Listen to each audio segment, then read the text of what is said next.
बिस्मिल्लाहिर्रहमानिर्रहीम।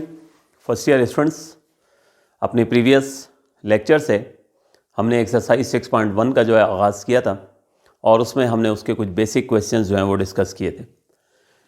एक्सरसाइज 6.1 में हम अर्थमेटिक प्रोग्रेशन को जो है वो डिस्कस कर रहे हैं। अर्थमेटिक प्रोग्रेशन वो प्रोग्रेशन होती है जिसकी पहचान क्या आपको बताई थी कि हमेशा कंसेक्यूटिव टर्म्स के दरमियान डिफरेंस सेम होता है। तो अर्थमेटिक प्रोग्रेशन के हवाले से हमारा डिस्कशन रहेगा इस पूरी एक्सरसाइज में, बल्कि 3 एक्सरसाइज हैं हमारे पास कोर्स बुक में अर्थमेटिक प्रोग्रेशन के हवाले से। तो इसमें फ़र्स्ट ऑफ ऑल हमने अर्थमेटिक प्रोग्रेशन की डेफिनेशन डिस्कस कर ली थी। यही आपके माइंड में होनी चाहिए।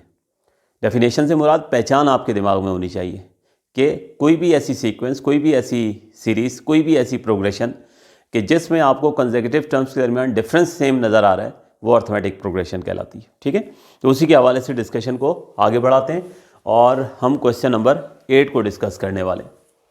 Question number 8, is 83 a term of a sequence. देखिए, एक सीक्वेंस हमें गिवन है। इस सीक्वेंस की फर्स्ट टर्म जो है हमारे पास 1 है, फिर हमारे पास सेकंड टर्म जो है वो 4 है, फिर हमारे पास 7 है, फिर हमारे पास 10 है। अब ये ऑब्वियस सी बात है, सीक्वेंस आपको बताई थी कि एक कलेक्शन ऑफ नंबर्स हैं, उन नंबर्स की कलेक्शन है जो एक ख़ास पैटर्न को फॉलो कर रहे हैं। चूँकि अर्थमेटिक प्रोग्रेशन है तो डिफरेंस सेम होगा। तो आपसे कह रहे हैं कि अगर ये सीक्वेंस इसी तरह से आगे बढ़ता रहे तो क्या 83 इस सीक्वेंस का हिस्सा होगा। क्वेश्चन हमसे क्या है, is 83 a term of a sequence. क्या 83 इस सीक्वेंस में हमें मिलेगी, यानी इस सीक्वेंस को अगर हम आगे प्रोसीड करते जाएंगे तो क्या 83 हमें मिल जाएगा। अच्छा, मैं आपसे कहूँ कि क्या 4 जो है, अब मेरे बात का जवाब देते जाइएगा, मैं आपसे कहूँगा कि क्या 4 इस सीक्वेंस का हिस्सा है, तो आप कह देंगे हाँ सर है। मैं बोलूँगा कैसे, आप बोलोगे सर 4 जो है इस सीक्वेंस की सेकंड टर्म है। मैं आपसे सवाल करूँ कि क्या 7 इस सीक्वेंस का हिस्सा है, आप कह दोगे है सर। मैं कहूँगा क्यों, रीज़न दीजिए मुझे, तो आप कह दोगे कि 7 इस सीक्वेंस की थर्ड टर्म है। मैं कहूँ कि क्या 10 जो है इस सीक्वेंस का पार्ट है, आप कह देंगे है। रीज़न ये है कि 10 इस सीक्वेंस की फोर्थ टर्म है। बिल्कुल इसी तरह से यहाँ पर भी हमसे ये कहा जा रहा है कि बताइए क्या 83 इस सीक्वेंस का हिस्सा है। तो अगर 83 इस सीक्वेंस का हिस्सा होगा तो यकीनन 83 के लिए भी कोई ना कोई नंबर ऑफ टर्म तो होगी ना। जैसे ये हमारे पास जो है ये सेकेंड टर्म थी, ये हमारे पास जो है ये थर्ड टर्म थी, ये हमारे पास जो है फोर्थ टर्म थी। तो आपसे कह रहे हैं कि क्या 83 इस सीक्वेंस का हिस्सा है। तो 83 अगर इस सीक्वेंस का हिस्सा है तो कोई ना कोई नंबर ऑफ टर्म होगी ना ये, और कोई ना कोई नंबर ऑफ टर्म होने का मतलब ये हुआ कि हमें क्या करना है कि इस सीक्वेंस में अपने प्रीवियस क्वेश्चन की तरह n की वैल्यू कैलकुलेट करनी है। ठीक है, वो n की वैल्यू जब आ जाएगी ना तो उसकी बेस पे फिर हम डिसाइड कर लेंगे कि आया 83 जो है वो इस सीक्वेंस का हिस्सा है या नहीं है। ठीक है, तो 83 के बारे में जानना चाहते हैं तो nth टर्म का फॉर्मूला इस्तेमाल करेंगे हम, a + n - 1 × d। तो a is the first term of the sequence, उसकी वैल्यू हमें नज़र आ रही है, वो हमारे पास 1 है। d जो है कॉमन डिफरेंस है। रूल क्या बताया था हमेशा, second term minus first term. जब भी मैं आपसे कहूँ कि रूल बताइए तो आपने इस बात को रिकॉल करें। रूल ये है अर्थमेटिक प्रोग्रेशन का, second term minus first term. ठीक है, तो 4 - 1 तो कॉमन डिफरेंस आ गया 3। अब इस सीक्वेंस में आपसे पूछ रहे हैं क्या 83 इस सीक्वेंस का हिस्सा है या नहीं। इसका मतलब जो सीक्वेंस हमारे सामने है वो 83 पर इख्तिताम हो रही है। इसका मतलब ये हुआ कि अगर 83 पर ये सीक्वेंस जो है ख़त्म हो रही है तो this 83 is considered to be the last term of the progression. इस 83 को जो है हम लास्ट टर्म मानेंगे और लास्ट टर्म को जो है हम nth टर्म से रिप्रेजेंट करते हैं। तो ये हमारे पास जो है सारा डाटा कलेक्ट हो गया, फर्स्ट टर्म आ गई, कॉमन डिफरेंस आ गया, और 83 के बारे में चूँकि हमने जानना है तो 83 को हमने जो है वो लास्ट टर्म जो है वो मान लिया है, और लास्ट टर्म को जो है हम Tn से या nth टर्म से रिप्रेजेंट करते हैं। अब ये डाटा हम पुट करते हैं फॉर्मूले में। अब ये डाटा हम पुट करेंगे फॉर्मूले में तो हमारे पास जो है वो यहाँ से nth टर्म की जगह ये आ गया 83, n की जगह हमारे पास वैल्यू आ गई 83, a की वैल्यू आ गई 1, n जो है वो अननोन है, और d जो है वो हमारे पास 3 है। ये हमारे पास डाटा आ गया। अब इसको जो है हम सिंप्लीफाई करते हैं। सबसे पहले 1 को उधर हमने शिफ्ट कर दिया है, 83 - 1 ये हो गया n-1 into 3। In the next step ये हो गया 82 n-1 इंटू 3। अब यहाँ से हम 3 को क्रॉस मल्टीप्लाई करते हैं, ठीक है। तो 3 को क्रॉस मल्टीप्लाई करके हम 82 के नीचे शिफ्ट कर देते हैं, तो ये आ जाएगा n-1। अब आप सिंपल क्या करोगे कि 82 को जो है आप जो है वो 3 से जो है वो डिवाइड करेंगे। तो 82 को 3 से डिवाइड करेंगे तो आपके पास वैल्यू आ जाएगी 27.33 इक्वल्स टू n-1, ठीक है। अब उसके बाद हमारे पास जो है जब 82 को हमने 3 से डिवाइड किया तो ये 27.33 आ जाएगा, चेक कर लीजिएगा इसको। अब उसके बाद यहाँ से हम इस -1 को उधर शिफ्ट करते हैं तो n हो जाएगा हमारे पास 27.33 प्लस 1 हो गया, और 27.33 में जब आप जो है वो 1 ऐड करेंगे तो ये आ जाएगा 28.33, ठीक है। ये n की वैल्यू आ गई। अब असल रीज़न की तरफ आना है, आंसर नहीं है ये हमारा। देखिए हमें इस सीक्वेंस में कहा गया कि एक सीक्वेंस है 1 4 7 10, आप इस सीक्वेंस को प्रोसीड करते जाएं, क्या 83 आपको मिलेगा। देखिए 83 अगर इस सीक्वेंस का हिस्सा है ना तो उसके लिए कोई ना कोई n की वैल्यू आनी चाहिए थी। n क्या होती है, नंबर ऑफ टर्म होती है। नंबर ऑफ टर्म किसी भी सीक्वेंस में डेसिमल में तो नहीं हो सकती ना, किसी भी सीक्वेंस में 8 टर्म होंगी या 9 होंगी या 10 होंगी या 20 होंगी या 25 होंगी या 28 होंगी, यानी हमारे पास n की वैल्यू, नंबर ऑफ टर्म की वैल्यू हमेशा क्या होगी, इंटीजर में होगी, पॉजिटिव इंटीजर में होगी। तो यहाँ पर तो n की वैल्यू डेसिमल में आ गई है, यानी यहाँ पर आपके पास आंसर आया है 28.33। तो क्या किसी सीक्वेंस में 28.33 टोटल टर्म्स हो सकती हैं? यकीनन नहीं हो सकती, या तो 28 होंगी या 29 होंगी। इसका मतलब ये हुआ कि यहाँ पर चूंकि n की वैल्यू डेसिमल में आ गई है तो हम तो वैसे भी जानना चाहते थे ना कि क्या 83 इस सीक्वेंस का हिस्सा है या नहीं। तो किसी भी सीक्वेंस में नंबर ऑफ टर्म्स हमेशा पॉजिटिव इंटीजर में होती हैं। इसका मतलब ये हुआ 28.33 आने का रीज़न ये हो जाएगा कि हमारे पास ये जो सीक्वेंस है इसमें अगर आप प्रोसीड करेंगे तो 83 आपको नहीं मिलेगा। n की वैल्यू डेसिमल में आ जाए, n की वैल्यू नेगेटिव आ जाए, आपका रिस्पांस एक ही होगा कि वो नंबर जिसके बारे में आप जानना चाहते हो वो इस सीक्वेंस का हिस्सा नहीं है। तो यहाँ n की वैल्यू चूँकि डेसिमल में आ गई है इसलिए 83 इस सीक्वेंस का हिस्सा नहीं है। तो हमारे पास अब यहाँ पे रीज़न लिखना होगा, यही नहीं छोड़ देंगे कि सिंस वैल्यू ऑफ n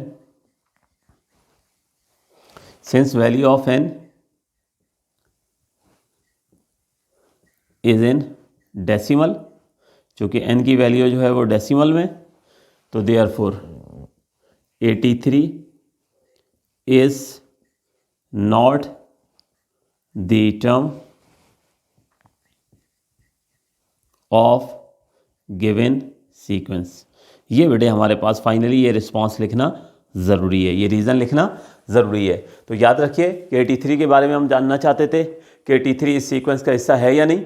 तो उस 83 के लिए हमने नंबर ऑफ टर्म कैलकुलेट कर लिए। तो n की वैल्यू अगर डेसिमल में आ जाए, n की वैल्यू अगर नेगेटिव में आ जाए तो हम ये कह देंगे कि 83 इस सीक्वेंस का हिस्सा नहीं है। जैसे n की वैल्यू डेसिमल में नहीं आती, जस्ट 28 आ जाती या 29 आ जाती, तो आप कह देते कि yes 83 is the term of the sequence, वो उस सूरत में होता। अभी नोट करें इसको।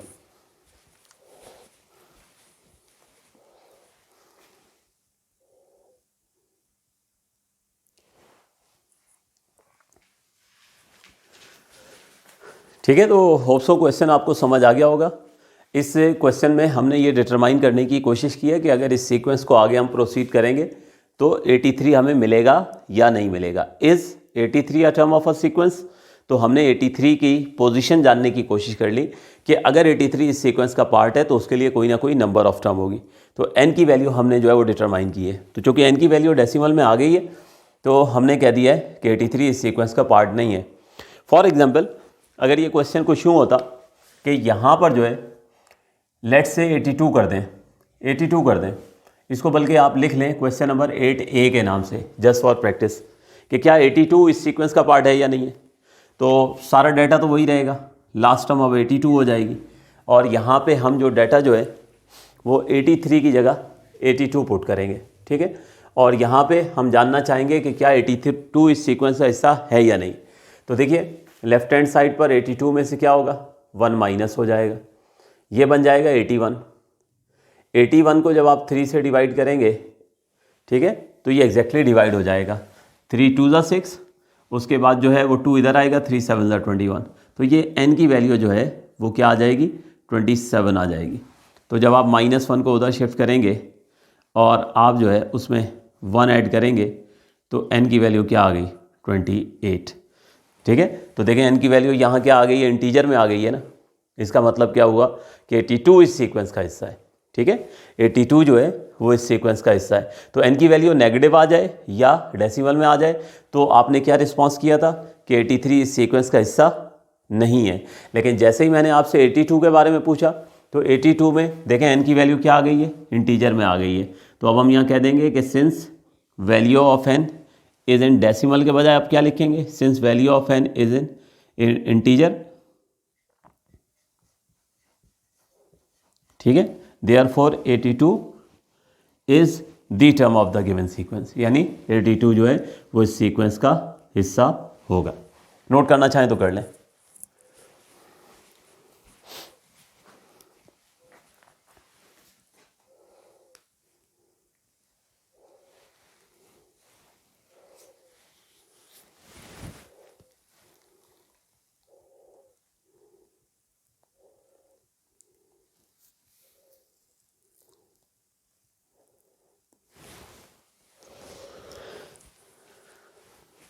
नेक्स्ट हमारे पास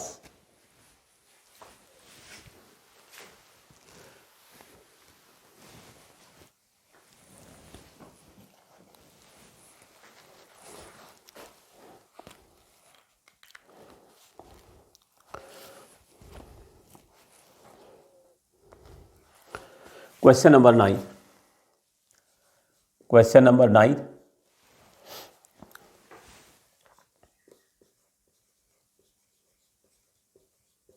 how many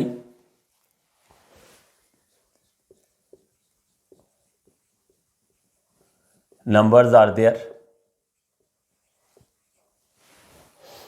between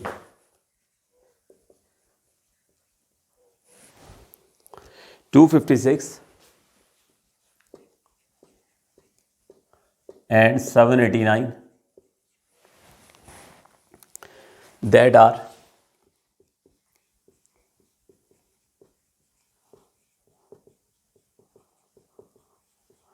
divisible by 7.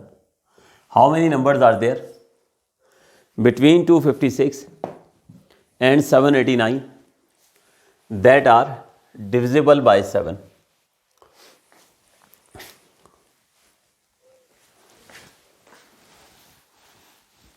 Question को पढ़ लीजिए।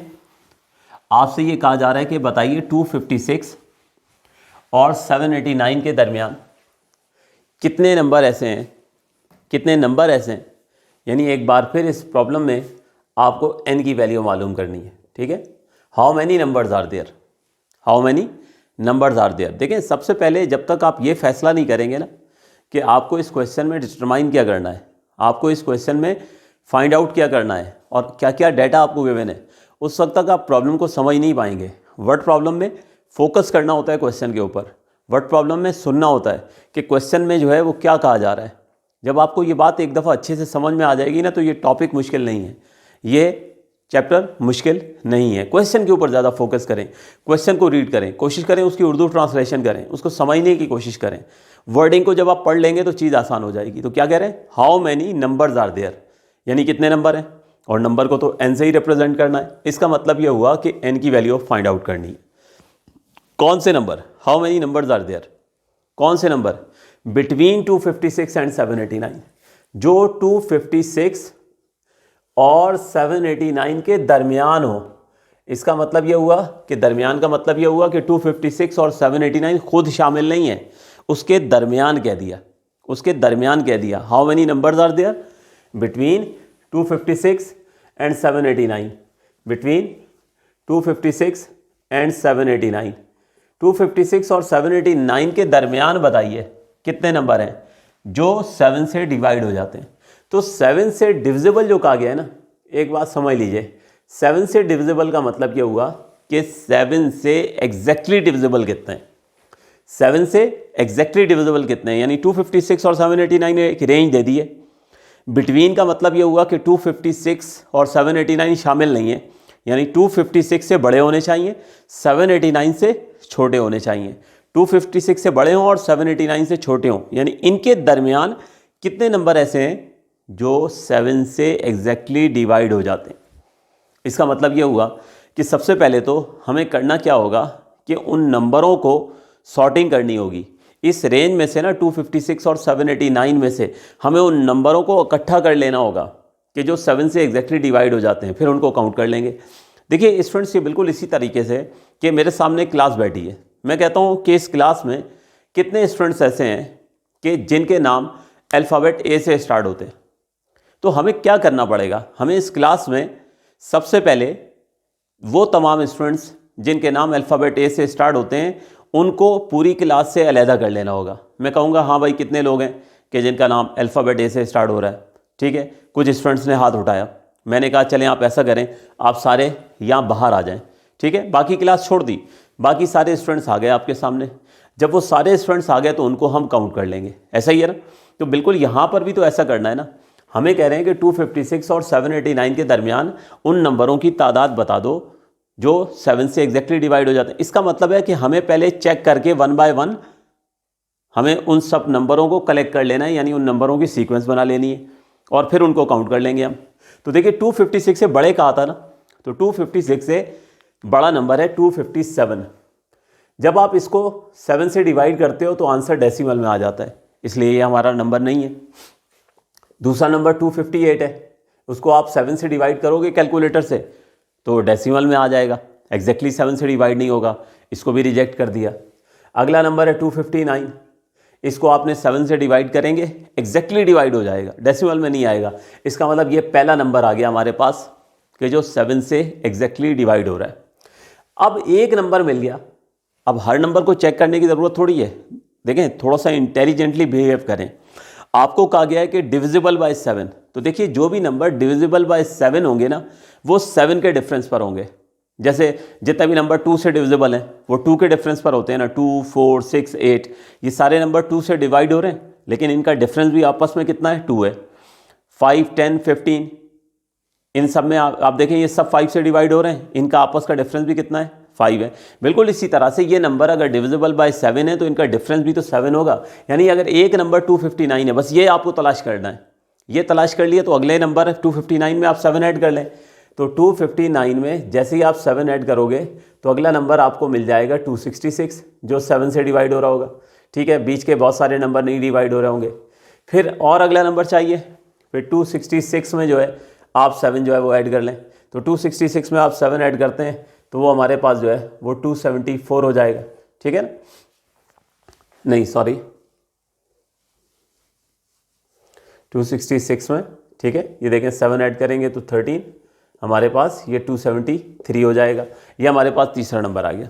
तो इस तरह से ये शुरू के हमारे पास जो है ये शुरू के हमें 3 नंबर मिल गए, ठीक है। अब इसी तरह से आखिर से भी तो ज़रा तलाश करना शुरू करें। तो 789 से आप इधर आएँ 788, ठीक है, ये डिवाइड नहीं होगा डेसिमल्स। 787 आप डिवाइड करोगे कैलकुलेटर से, डेसिमल में रिजल्ट आएगा, ये भी आपका मतलब नहीं हल हुआ।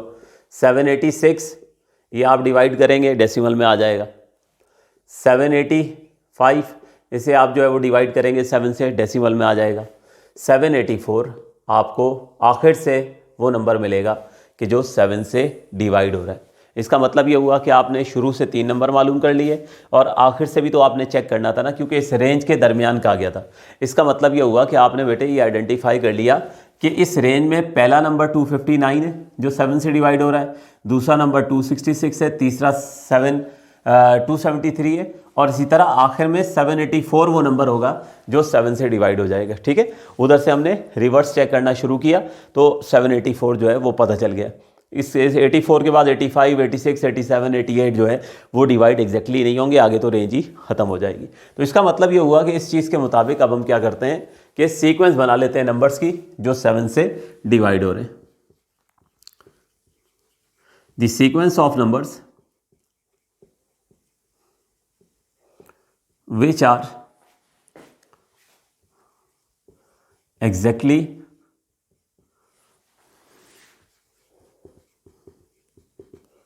divisible by 7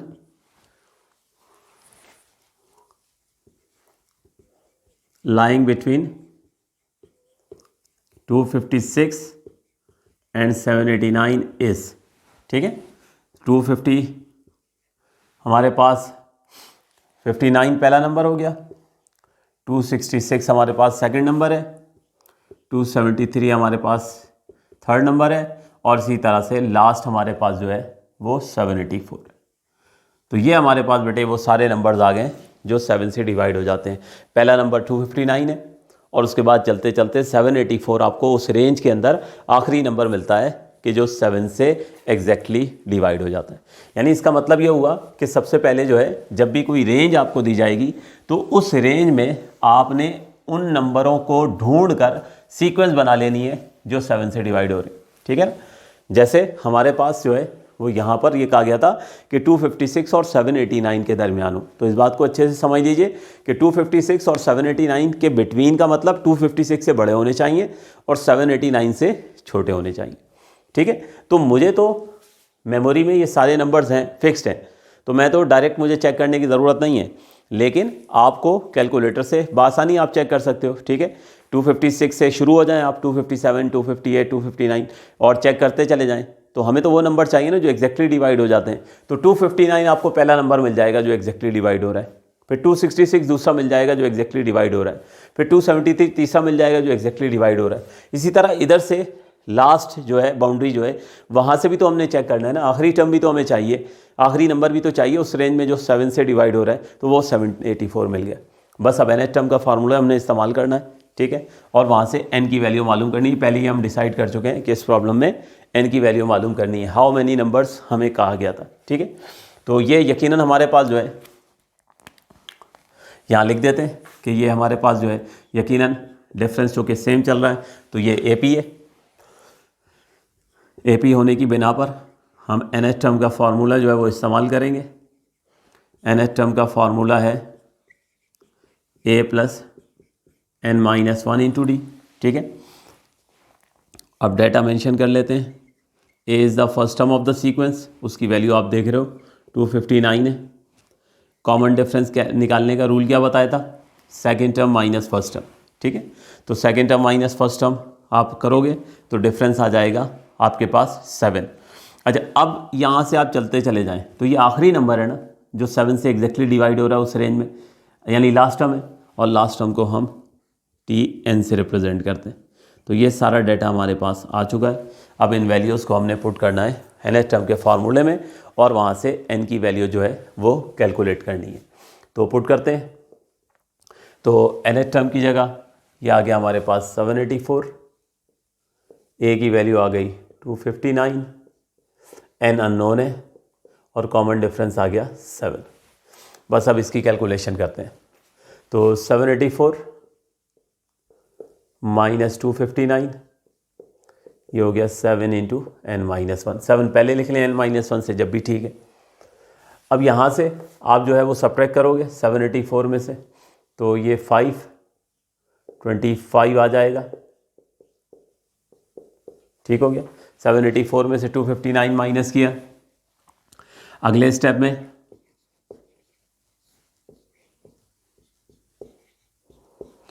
525/7 क्रॉस मल्टीप्लाई करके उधर ले गए। अब आप कैंसिलेशन करो तो n-1 ये हो जाएगा, ये देखिए 525 है, इसको मैं 7 से डिवाइड करूँगा तो 7 7 ज़ा 49, ठीक है, 49 3 बचेगा, 35 बन जाएगा, 7 5 ज़ा 35, तो ये आ जाएगा हमारे पास 75, ठीक है। 525 को 7 से डिवाइड करेंगे तो 7 आ जाएगा। तो n आ गया हमारे पास 75 + 1 और n की वैल्यू आ गई 76।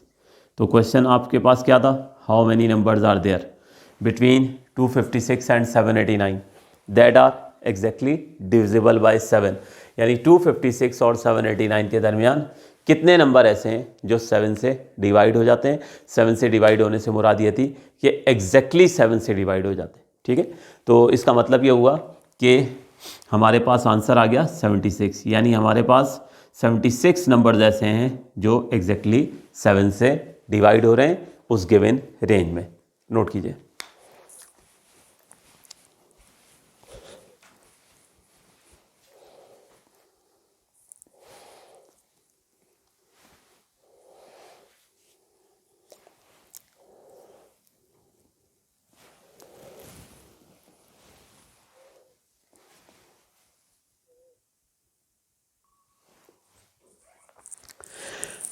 जी, तो क्वेश्चन में कहा गया कि how many numbers are there.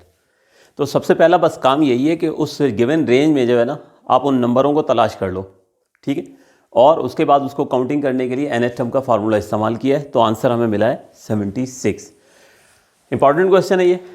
इसमें एक और प्रैक्टिस के लिए मैं क्वेश्चन नंबर 9A के नाम से आप अपने पास लिख लो। ठीक है, इससे ये होगा कि ज़रा जो है आपको पता चलता रहेगा कि ये सिमिलर टू क्वेश्चन नंबर 9 है। इसमें मैं नंबर्स चेंज कर देता हूँ, या एक काम करते हैं, चलें नंबर्स हम यही रहने देते हैं, डिविजिबल बाय 5 कर देते हैं। यानी 256 और 789 के दरमियान कितने नंबर ऐसे हैं जो 5 से एग्जैक्टली डिवाइड हो जाते हैं। ठीक है, तो देखें 256 और 789 के दरमियान का है ना, 256 और 789 के दरमियान, तो डिविजिबल बाय 5 तो तलाश करना बहुत आसान है ना। पहला नंबर जो 256 से ग्रेटर होगा, 256 से बड़ा होगा और 5 से डिवाइड हो रहा होगा, वो 260 हो जाएगा। नेक्स्ट 265 हो जाएगा, नेक्स्ट 270 हो जाएगा। इसी तरह इधर से आपको पता है 788 नहीं डिवाइड होगा 5 से एग्जैक्टली, 787 नहीं होगा 5 से एग्जैक्टली डिवाइड, 786 नहीं होगा, 785 वो आखिरी नंबर होगा जो 7 से एग्जैक्टली डिवाइड हो जाएगा। तो सबसे पहले वो नंबर जो है उनकी सीक्वेंस बना लेनी होती है उस गिवन रेंज में। ठीक है, वो नंबर तलाश कर लेने होते हैं। अब ये डिविजिबल बाय 5 आसान था तो हमने वर्बली कर लिया। अगर ये डिविजिबल बाय 3 होता, डिविजिबल बाय 4 होता तो कैलकुलेटर की मदद से कर लेंगे, क्योंकि डिविजिबल से मुराद एग्जैक्टली डिविजिबल है। ठीक है ना, तो क्वेश्चन नंबर 9A भी चलें कर लेते हैं हाथ के आती। The sequence of numbers which are exactly divisible by 5 is. तो वो नंबर जो 5 से एग्जैक्टली डिविजिबल हुए हैं उनकी हम फर्स्ट ऑफ ऑल क्या करेंगे, सीक्वेंस बना लेंगे। तो फर्स्ट नंबर हो गया 260, फिर 265, 270 और इस तरह से आखिरी नंबर 785।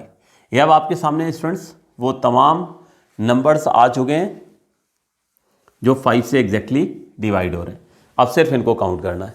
तो मैंने जो बड़ी आपको एक आसान सी एग्जांपल दी है ना कि मैं कहूँ कि इस क्लास में कितने स्टूडेंट्स हैं जिनका नाम अल्फ़ाबेट A से स्टार्ट हो रहा है, तो आपने उन स्टूडेंट्स को सबसे पहले जो है वो पूरी क्लास से सेपरेट कर लेना है, अलहदा कर लेना है और उसके बाद काउंट कर लेना है। तो यहाँ पर भी हम ऐसे ही करते हैं कि जब भी हमें कोई स्पेसिफिक रेंज में कुछ नंबर्स जो हैं वो उनकी तादाद जाननी होती है जो किसी ख़ास नंबर से डिविजिबल हो, तो पहले उन नंबरों को उस रेंज में से निकाल कर सीक्वेंस बना लिया करते हैं। अब वो नंबर सारे जो हैं वो डिविजिबल बाय 5 हैं, तो यकीनन वो 5 के डिफरेंस पर होंगे। ठीक है, जिससे एक AP बन रही होगी, इसलिए हमने सामने मेंशन कर दिया कि विच इज़ AP। जब भी हम ये nth टर्म का फार्मूला इस्तेमाल करेंगे A + n - 1 × D, तो अब इसमें डाटा है हमारे पास A is the first term of the sequence, वो आप देख रहे हो 260 है। कॉमन डिफरेंस जो है second term minus first term करेंगे तो 5 आ जाएगा। और इस रेंज में 785 वो लास्ट नंबर है जो डिवाइड हो रहा है 5 से, तो उसको TN से रिप्रेजेंट करेंगे। अब ये सारा डाटा आ चुका है, इसको हम फॉर्मूले में पुट करते हैं। तो nth टर्म की जगह आ गया 785, A की वैल्यू 260, n - 1 n अननोन है और कॉमन डिफरेंस 5। तो बस अब ये इसकी जो है वो कैलकुलेशन करनी है। तो 785 - 260, n - 1 × 5 है, तो 5 पहले लिख लें, जब भी कोई फ़र्क नहीं पड़ेगा। अब आप 5 - 0 0 हो गया, 8 - 6 2 हो गया और 7 - 2 5 हो गया। तो ये 520 आ गया, इक्वल्स टू 5 × n - 1। अब 5 को क्रॉस मल्टीप्लाई करके नीचे ले जाएंगे तो n - 1 will be equals to 520/5 and -1 equals to 5 10 ज़ा 50 और 5 4 ज़ा 20। ठीक है, तो 104 आ गया हमारे पास। 104 + 1 और लीजिए द आंसर इज़ 105। यानी क्वेश्चन नंबर 9A का आंसर आ गया 105। यानी हम ये डिटरमाइन करने में कामयाब हो गए कि 256 और 789 के दरमियान 256 और 789 के दरमियान 105 नंबर्स ऐसे हैं जो 5 से एग्जैक्टली डिवाइड हो जाते हैं। तो होप सो आप लोगों को स्टूडेंट्स यहाँ पे समझ आ गया होगा। ठीक है, इसको नोट डाउन कर लीजिए। इंशाल्लाह फिर नेक्स्ट लेक्चर में हम आगे फर्दर प्रोसीड करते हैं। Thank you ji.